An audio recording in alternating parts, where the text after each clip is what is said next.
that, what do you think is the greatest advantage that Tesla has over competitors based on your experience, all the things you've taken down and learned about how they build cars, their factories and others? Their greatest advantage is how they integrate in their design of their vehicles. Teslas were okay in 2013, 14, 15, 16, the Model S and X. But when that Model 3 came out, it was not just one step change. It was like 3 step changes in thinking and how you design a vehicle. In this video, some highlights from an excellent interview by Herbert featuring the president of Munro Associates, sharing some of the insights they've learned about Tesla and other automotive manufacturers and what sets Tesla apart. And when I say apart, I don't just mean a little apart, I mean light years ahead of all of the so-called competition. As always, the full interview is linked below and I do recommend watching it, but for now, let's focus on some of the key highlights. Teslas were okay in 2013, 14, 15, 16, the Model S and X. But when that Model 3 came out, it was not just one step change. It was like 3 step changes in thinking and how you design a vehicle, particularly in 2 areas, the thermal system and the high voltage architecture. The thermal system at that time had the super bottle. Now, the super bottle, if you remember, has now been replaced by the octo valve. Let me know in the comments below if you guys and girls remember the original super bottle discovery. Holy crap, what are they doing? This is epic. Next minute, they go 1 better, or 10 better actually, and come up with the octo-valve heat pump. This is one of those things that a consumer purchasing a Tesla vehicle won't know about. I mean, it's literally under the hood. You need to tear the thing apart to actually find it. So this isn't a consumer-facing innovation, but what Tesla did in the span of just a few iterations was embarrass the entire automotive industry by designing an incredibly well-integrated thermal management system instead of assembling an absolute clusterfuck from off-the-shelf components. In theory, any automotive manufacturer could have done this, but only Tesla did. A clear sign of things to come. Actually, I take that back. Suggesting this is a clear sign of things to come would indicate that if your brain works and you've got eyes, you could probably figure out what was to come. But if that were true, then Wall Street would have figured it out instead of saying the competition is coming. Tesla shorts would have figured it out instead of saying the competition is coming. You guys get the point, right? So I thought this was a clear sign of things to come. Gave some incredible insights into Tesla's ability to innovate, to integrate for different departments to talk to one another, a lack of bureaucracy, incredible vertical integration. I thought it was pretty easy to extrapolate from that and figure out a few things about this company and their future versus the so-called competition, but apparently not. So yeah, I just wanted to correct myself there. Apparently it wasn't a clear sign of things to come. Still a lot of investors who don't seem to be aware of the distinction between cobbling together a bunch of off-the-shelf components, an absolutely inefficient clusterfuck, and selling an electric vehicle for a loss versus Tesla's approach. Traditional OEMs will sell vehicles in 4 to 8 trim levels. Right. Think of Chevy, for example. You can buy a Chevy Tahoe LT.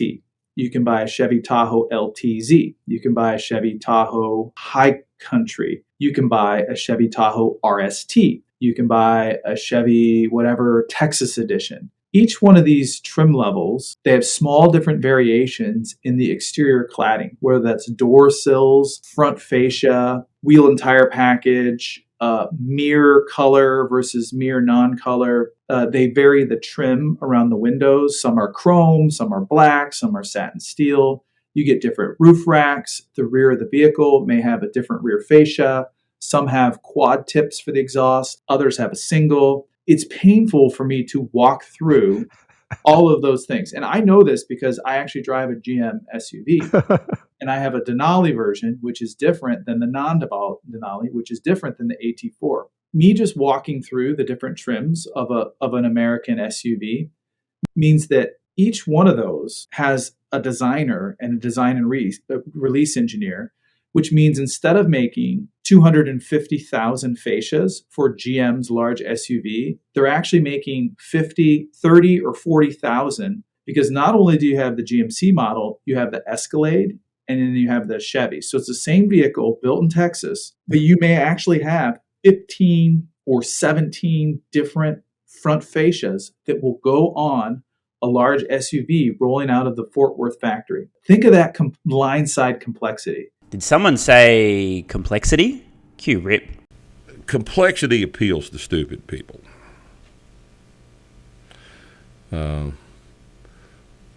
That may seem harsh, but that's actually the case. Complexity appeals to stupid people. So when you have that person down there, I'm putting the trim on. What is this? Oh, it's an Escalade. It's got the super chrome. What is this? Oh, this is an LT Tahoe. The reason I'm bringing this up Describe how that conversation happens at Tesla. It doesn't happen. It's conversations that don't happen because there is only one Model 3 window trim color. So if these conversations aren't happening at Tesla because the complexity doesn't exist at Tesla, maybe, just maybe, that suggests that there are not very many stupid people working at Tesla and more importantly making decisions at Tesla. But if a company like Government Motors has 469,000 different trims per every vehicle model, probably not that much of a stretch to imply that maybe there are some stupid people working at GM and, more importantly, many stupid people making decisions at GM. Oh, let's introduce more complexity. Moving on. Now, it's not chrome. They changed it in 2020. Do you remember? The old ones were chrome and now they're I did not get the chrome. Black. Yeah. And think of the badging on the car. They have a very Spartan amount of badging. The Tesla on the hood, I think the Tesla on the deck lid, and then you have, I think it says Model 3 or Model S on the rear. Very little on the side, no door cladding, no crazy plastic trims. It's a very, so Elon Musk was interviewed by Everyday Astronaut. Have you ever seen Everyday Astronaut? Oh, yes. Mm-hmm. And I'm going to paraphrase the quote. He essentially said, there's a lot of great engineers that waste a lot of time designing a part that should not exist. Mm-hmm. Now, some OEMs have built their business model offering a low trim level for 45 grand and the high trim for 90. But what they do is they build in an undue amount of complexity. Complexity appeals to stupid people. And cost to all of the manufacturing process, all of the supply chain process. And I'm picking on something that's very simple and easy to understand. And that is the exterior trim levels of the vehicles. The stupid people. And Tesla has proven that you can first, not change what the vehicle looks like for a long period of time. Now, that has been done by serious OEMs have kept the same style of a vehicle for 7 to 8 years. That's not uncommon. But what they typically do is they typically will refresh it, mid-cycle action. They'll change the fascia, the headlights, they update stuff. Tesla's been making the Model 3, and it's essentially unchanged from what it looks like since late 2017, early 2018. We're pushing 2023. And if you buy a 2023 Model 3, what has changed? Things that add value to the functional objectives of the vehicle. And that's what I want to point out. Rather than making a new fascia or new trim level, like a Tesla Model 3 plus, or I don't even know,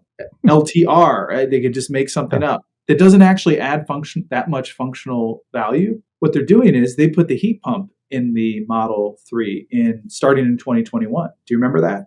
They got rid of the super bottle and added the heat pump so that it performs better in cold weather climates. Any improvements that they've made to the electronics, we've seen those realized in the battery packs of the new Model Ys and most likely the new Model 3s. So for example, our first Model 3 that we tore down had 5 temperature sensor locations on each of the 4 modules inside the battery. That adds cost, 5 little sensors. But as they collected data in 2018 and 19, they probably realized they didn't need 5 temperature sensors for each of the 4 modules. They dropped it to 2. So they eliminated the number of temperature sensors inside the battery by 60%. They also reduced the amount of foam that's used on the underside of the cells. They got rid of the plastic shielding around that foam. They depopulated some of the circuitry on those circuit boards for the BMS. Now, these are things that are much more granular that only someone like Munro Associates would be able to find. Now, how does that benefit the customer? So by them saving costs there, they're able to invest it in the heat pump system, which is more. So the continual improvement in how that organization adds value to the customer it's a different model. Facts, and more facts. There seems to be a lack of stupid people working at Tesla and an abundance, actually a superabundance of stupid people working in other automotive manufacturers. This is a recurring theme throughout Tesla's history as a company. They tend to focus on stuff that matters, not unnecessary complexity, not doing what they've been doing, not doing what others do. They think, what would be the best use of our resources, our capital, our humans, our brains, our engineering power? What should we do? Should we add 4 trillion different external variations on how the car looks that make no fucking difference to the customer experience? Or, instead, maybe we could figure out ways to thermally manage the vehicle better, thus massively reducing the cost for us to produce it and improving the performance and range, therefore making a better customer experience and massively improving the value of the product, and or giving us the ability to lower the price so more people can afford it. Meanwhile, the MBAs over at GM are deciding how many additional cup holders should we put in this year's model. And then we could get into how the vehicles are delivered and how they're ordered. I've ordered, I think, 4 Teslas in my life. I've ordered all of our Model 3s and Ys, the ones that we've torn down, and I've ordered the Model S Plaid. And man, is it easy. You log on, click, click, click, put my name in, and you drive a Tesla, right? Mm-hmm. Yeah, I do. Yeah. So easy. So we were not impressed at all when we first saw the Model 3. Right. Particularly because the complexity of the body. And our first Model 3 actually had 3 different types of manufacturing methodologies on the outer door ring: sinusoidal laser welds, spot welds, and Henrobs. So to have 3 different types of manufacturing methodology on the door ring was asinine. And so the things that were easy, Tesla was struggling at. The things that were hard, Tesla was excelling at. So it's difficult to create that highly integrated EV architecture. Excellent points from Corey. Most of you will know when Munro Associates originally tore down the first Model 3, it was an embarrassment, just an absolute clusterfuck. As Corey points out, even then, the stuff that really counts, electric motor, powertrain, batteries, thermally managing the batteries, the electronics, that is the stuff that Tesla was doing exceptionally well, the hard things. Yet between the original Model 3 and today's Model Y, it didn't even take that long. Subsequent version of the Model 3 saw massive improvements. Tesla went from laughingstock of the automotive industry in terms of doing the things that the automotive industry does, the internal combustion engine industry. They went from the laughingstock of the automotive industry because the automotive industry was too dim to realize the stuff that really mattered. Tesla was already slaying it. The stuff that most people think matters, Tesla went from laughingstock of the automotive industry to embarrassing the entire automotive industry in the span of just a few years. That's another one of those clear indications about the future of the company and their capabilities that most people seem to completely ignore. That rate of progress from embarrassing to best in class in just a matter of years, everyone ignored it. You buy all these off-the-shelf components, you put them under the hood, and now you have to do your engineering work and create all the lines to make them all together. And what you get is a fragmented, inefficient design with low-cost commercial off-the-shelf components, but a higher cost, higher weight, less efficient, poor performing. Corey, I think the word you were looking for there is clusterfuck.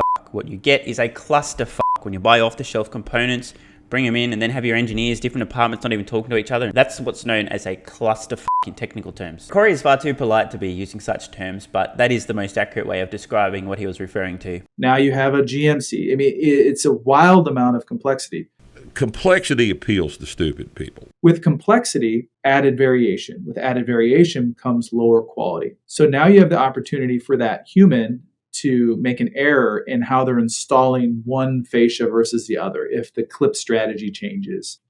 You introduce error for using the wrong tooling, line side. Maybe there's a fixture for one and not the other. And that variation adds size to your plant. If you need more line side kitting, meaning you have to have all these different items at the line, it means the line has to be bigger. So with Tesla, sticking to a low amount of colors, first of all, and a low amount of trims or no trims, when you're selecting a long range versus a non-long range, the battery that shows up on line side looks the same. So from a manufacturing perspective, it's the same. And the big thing is wire harnesses. So some vehicles you buy, they have almost no features. Like in the past, you could get one that doesn't have power windows. You don't have a nice screen. You have a cheap radio. You have 6 speakers, not 11. So what an OEM would do, they would make a special wire harness just for that low trim level. Mm-hmm. And then the mid trim level, they'd have a harness. Then the mid upper, they have a harness. Then the highest, they'd have a harness. And then the special premium.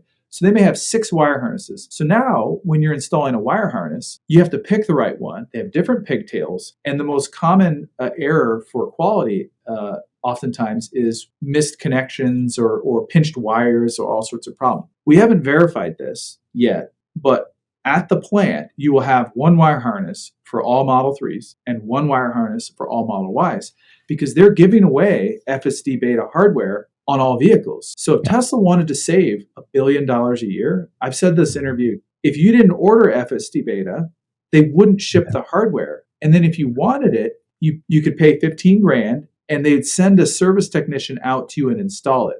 but that's in the car no matter what, because they're also using it to process and collect data that they're sending back, whether or not you're driving with it or not. And it's also used, but it's way overpowered for the basic safety features that all Teslas come with. So they could install a lower cost module that would handle lane keep assist, forward crash collision, the basic safety features that are that take much less processing capability than the FSD beta hardware. So I find it amazing that Tesla is willing to give away that hardware, but what that does is they're getting it back tenfold on reduction of complexity in the manufacturing plant. I'm noticing a recurring theme here. Corey continues to discuss the contrast between the complexity within legacy automotive manufacturers and the simplicity within how Tesla does what they do, even pointing out the fact that Tesla puts all of the hardware necessary for their FSD software in every vehicle sold, even if many of the customers don't actually pay for the full package. Why? Reducing complexity. The less variation, vehicle to vehicle, the better. Even if it means some customers are purchasing vehicles that include more than $1,000 of hardware that is entirely unnecessary. This may sound counterintuitive, at least if you don't understand that complexity is not your best friend when it comes to manufacturing. The simpler, the better. So what's your comment when you hear people say, it's just an iPad, all these other OEMs, they have 100 years of experience of how to create cars, they just slap an iPad and it's good to go. So this isn't my deep area of expertise, but we did recently talk to an expert. His name is Thomas Mueller. He works for a company called Wipro. And man, he talked for 45 minutes to Sandy and I about the advantage that Tesla has and what other OEMs are trying to emulate. And essentially, they create a software-first vehicle, like you just mentioned, that has that updatability and a hardware that doesn't lock in the features. So the way traditional OEMs have created vehicles is if you have a liftgate that has a programmable height. So if you've ever had an SUV, you can program it to stop at certain heights. It can sense if somebody's there. All of those features and functions were programmed into a box, a controller, onto that hardware, not changeable whatsoever, and sold by the supplier that sells that liftgate and that system. And they were highly motivated by making money selling that module and that feature and that service. But once you put that feature and that service in the car, then that has to talk to the rest of the modules and the rest of the operating system of the vehicle. But you were not able to go in and rewrite the functionality that supplier's features and functions. Tesla's approach is different. They essentially have nothing that's locked. Meaning its capabilities are locked into the hardware. They're through software able to refine the function of the vehicle. And they've even addressed several of their warranty issues. I think you used to be able to play music on the speaker outside. Well, that was deemed to be a violation of some sort of NISTA law. So they addressed it through an update. So they even had features and functions that they didn't realize were problems, and they fixed it. They had a braking issue. I remember there was some sort of braking issue back in 2018 or 19. They changed the programming of the vehicle and they were able to fix that. One thing I think that's oftentimes misvalued is the value of the data collected through the millions and millions of miles driven on FSD. Massive understatement. Given the absurd, and I mean absurd value that will accrue to the company that first solves generalized autonomy. Spoiler alert, that's going to be Tesla. Tesla had the insight, the wisdom to realize the value of this data, hence installing the necessary hardware to collect data on every vehicle on roads for years. There's millions of them now. Many of these vehicles don't have the FSD software package. However, those vehicles are still currently able to collect data. Just to put this in perspective, just about every other company attempting to solve autonomy has to pay engineers, give or take $100,000 to drive these vehicles around. Oh, they also have to pay money to buy these vehicles and then have the hardware sensors fitted to these vehicles, spending 6 figures on a vehicle with the sensors, another 6 figures per year on the engineer to drive the vehicle around to collect the data. Alternatively, Tesla put a few $1,000s worth of sensors in the vehicles, sell them to customers, make industry-leading profit margins, and have the customers collect the data to train your autonomous software. Tesla recognized the value of this data. No one else seems to have done so. And I mean, really. It puzzled me when Tesla started putting this hardware on their vehicles. A multi-billion-dollar bet. It's kind of a little bit weird that there weren't any other companies that thought, maybe we should take a leaf out of Tesla's book here. Maybe there's a reason they're putting this hardware on their vehicles. Maybe we should start putting the hardware on our vehicles and collecting data. They didn't realize. They didn't see it. This was a 420 IQ move from Tesla. Still today, companies aren't covering their vehicles in sensors. I guess they've just given up. Fair enough, by the way. That's actually the right strategy. Give up, and in the future, crawl to Tesla on your hands and knees, beg to license their FSD software, and hope that Tesla will say yes. Whether that's FSD beta or just collected. Many OEMs are essentially a half a decade or a decade behind in their understanding of what it takes for a vehicle to drive on a road with a set of cameras, ultrasonic sensors, radar sensors, no LiDAR for Tesla, and I think the value of that data may become even more valuable when autonomous driving becomes more prevalent. So GM is heavily committed to pouch style cells with LG. So I believe the announcement of GM going to 4680 form factor gives GM an advantage in negotiating their pricing power with LG. So when GM announced the Ultium platform, they said, we're going to have 50 kilowatt hour packs, 150 kilowatt hour packs, 200 kilowatt hour packs. The real advantage is massive, massive, massive, massive scale. The only way for it to be super successful is to make 1 million cars a year or more where all the pouches are the same. Because if you vary the width or height of the pouch, and now you have more complexity, the cost is going to go up. You need that scale. Super, super, super awkward, by the way. GM, straight up lying to, misleading and deceiving investors, wanking on about their Ultium battery platform, the modular design. Oh, it's so smart. We're geniuses. The same battery can go in all their different vehicles. Just chuck in an extra module. Oh, we're smart. Aside from the safety issues around pouch cells, which Elon Musk has warned about for years, GM was out there hyping it up, the Ultium platform. Then out of absolutely nowhere, an announcement that GM is also going to be using the 4680 cells, the form factor that Tesla designed and announced back in 2020. If this Ultium platform is all it's cracked up to be, why would GM be using 4680 cells now? Is it possible this Ultium platform was a really fucking dumb idea? And is it possible it's taken GM 3 years to figure this out? Just thinking out loud. Raw materials are not that worrisome to me unless you have a high cobalt or nickel concentration in your battery. Many OEMs are trying to reduce cobalt. GM announced that they were limiting the amount of cobalt in their chemistry in the Ultium platform. GM has a mix of Tesla has a mix of LFP batteries for their Chinese models. We've even seen some of those batteries here by CATL, much less energy dense, a little safer actually. What I'm getting at is I think GM announcing going to 4680, what's really important is to understand what's the mix. Will it be 5%? Will it be 30%? Will be 50%, will be all of their future vehicles beyond 2025. My guess is the latter. I think GM's pouch cells, the Ultium platform, will be short-lived. Some of the early models will have this. They're kind of committed to using these pouch cells, so it is what it is. But I think the pennies dropped and they finally realized they're morons and they should have been using the 4680 cells from day one. The big question I have is, despite the claims of the corrupt president of the United States that GM led and it mattered, given how far behind GM is, will they even get a chance to use the 4680 cells before they go bankrupt? I don't know the answer to that question. Will they eventually phase out the Ultium? Will Ultium remain a minority player? There's so many unknowns. And I think it's a negotiating tactic that GM is going to use.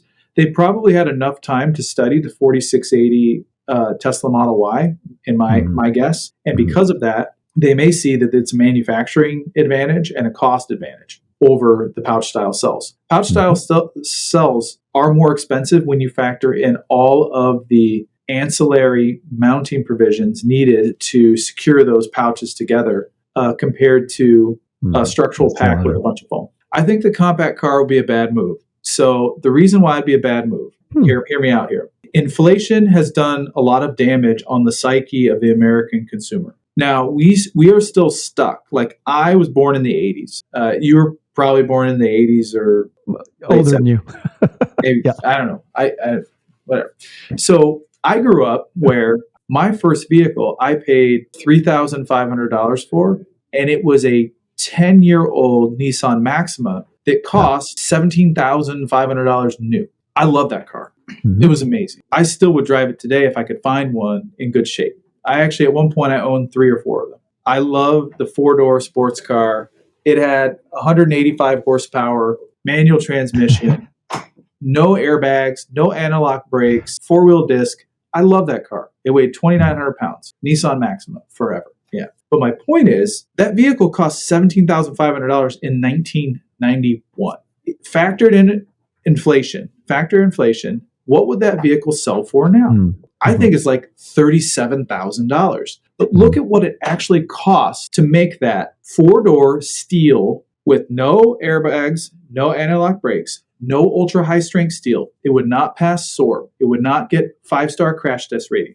It would not pass roof crush. It wouldn't pass any of the safety standards. None of them. So it was a subpar product that would, based on inflation, sell for in the $30,000. Now, for some reason, the modern consumer today thinks, I want a $25,000 electric vehicle. Do you realize how crazy that is? It's like the most asinine thing in the world. Am I going to hire someone to watch my children if the going rate for daycare in my area is $1,700 a month? I'm going to go in and say, I know it's $1,700 a month. I want the same care, but I want to pay $600 a month. It's just unreasonable. So, but Elon has said the Gen 3 platform is going to be half the cost, half the factory space, half the price. So that will be an altruistic goal. If Tesla offers the world a $25,000 EV, it's going to have to be small. It'll only have one motor. It'll have a small battery. It'll have to be relatively light. If it has hardware 4.0, that's like a free gift, because just because it's an EV doesn't mean it has to come with all that sensor suite, but it probably will, because Tesla will sell every vehicle with the hardware capabilities to be autonomous. They won't sell it without. That makes it even more amazing, because if you look at some of the cheaper OEMs out there, EVs, they don't, like the Bolt. Can you put it in autopilot? No. Mm-hmm. Sure, it might be 27 grand or 30 grand, but it's just an electric little car. So GM's almost there, $30,000, but people have to want to buy it. It has to have the functional objectives to perform at a level that satisfies the consumer. So will it be a tiny 2-door hatch like a Honda CR-V back in the day? Or was it not CR-V? Honda, was it HRV? I don't know my Honda cars. The little tiny Honda, the Civic hatch. So if I had to imagine a Model 3 that was lower cost, it would have a gigacasting in the front, a gigacasting in the rear. It would use a structural battery pack with 4680s. It would eliminate the floor pan, essentially be like the Texas Model Y. You could realize significant savings there, particularly in the manufacturing costs. Corey said something fascinating there regarding a $25,000 Tesla. If Tesla does this, it will effectively be an altruistic act. Why? In the US, for example, the cost of an average new vehicle is over $40,000. Consumers expect, if they're buying a new vehicle with decent features and functionality, they're going to be paying $40,000+. For Tesla to release an incredibly compelling electric vehicle at $25,000 is unnecessary, given that consumers are willing to pay significantly more. That's the point Corey is making. However, in terms of the altruistic comment, I think he's on the money here. Tesla's goal, their mission to transition the world to sustainable energy. In order for this to happen, to displace all the vehicles on existing roads today, Tesla needs to drive the cost of these vehicles down as much as possible. Now, in fairness, I actually expect that Tesla will maintain 30+% gross automotive margins over the long term, maybe as high as 40%. Tesla's mission makes it pretty clear. They're going to need to have vehicles available that just about everyone on Earth can afford. And that's either afford to purchase or to purchase and operate as a robotaxi, and or for Tesla to produce and operate as their own robotaxi fleet. So the goal here is to drive the cost down to the point where anyone can either own a Tesla personally or use their vehicles as hail-on-demand transportation. Think about it like this. A $25,000 Tesla is the vehicle to displace every remaining ICE vehicle on Earth over the long term, because most of them can operate as robotaxis. The cheaper they are to make, the quicker Tesla achieves their mission. This wouldn't be the first time Tesla does something that, in theory, is somewhat altruistic. Shout out to giving away their patents in 2014, literally. Hey guys, here's all our shit, you can use it. As long as you don't try and fuck us while you're using it, then go for your life.